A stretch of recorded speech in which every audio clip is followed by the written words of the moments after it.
The story of Abit Suzilmas and Ismail Altinkilic is not just a tale of a boy with a vivid imagination. It is a documented saga that challenged the boundaries of psychology and law in 1950s Turkey. To understand the full weight of the expansion, we must look at the two lives as a single, overlapping timeline. Part 1. The Blood in the Garden. 1957. Abit Suzilmas was a man of status in his community, known for his large family and his productive land. On a sweltering afternoon in 1957, Abit was working in his garden when he was approached by two men he knew well, Ramazan and Mustafa. What started as a conversation turned into a bloodbath. They attacked him with a shovel and an axe, crushing his skull. The killers buried him in a shallow grave, but the brutality of the crime shook the village. Abit died with his eyes open, his mind filled with the shock of betrayal and the image of his pregnant wife, Sahida. Left alone. Part 2. The Birth of a Shadow. 1958. 9 months later, in a village miles away, Ismail Altinkilic was born.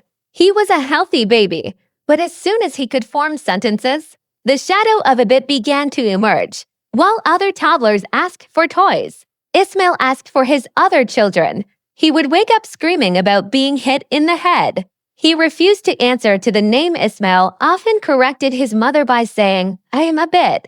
Why am I in this small body?" Part 3. The identification turning point came when Ismail's father, weary of the boy's persistence, allowed the child to lead him.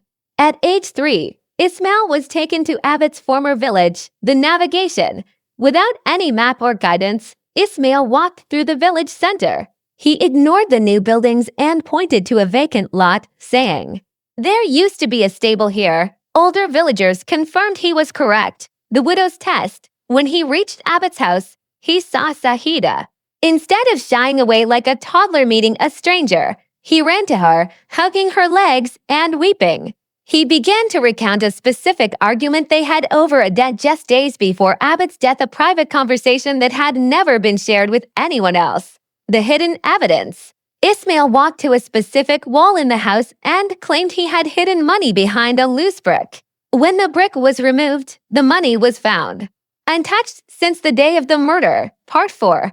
The confrontation with the killers. Perhaps the most harrowing part of the narrative is Ismail's reaction to Abit's murderers. One day, while walking in the village, Ismail spotted Ramazan, one of the men convicted of the crime who had been released or was out on supervision. The 3-year-old boy's face transformed with a rage no toddler should possess. He began throwing stones at the man, screaming, "You killed me.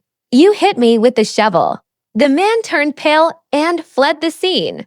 Ismail's testimony, though not legally admissible in a court of law, perfectly matched the forensic evidence of the 1957 crime scene, including the exact sequence of the blows to the head. Part 5. A life between two worlds. Ismail did not forget as he grew older, which is common in many reincarnation cases. He remained close to Abit's original family. He attended the weddings of his children and sat at the head of the table during family meals.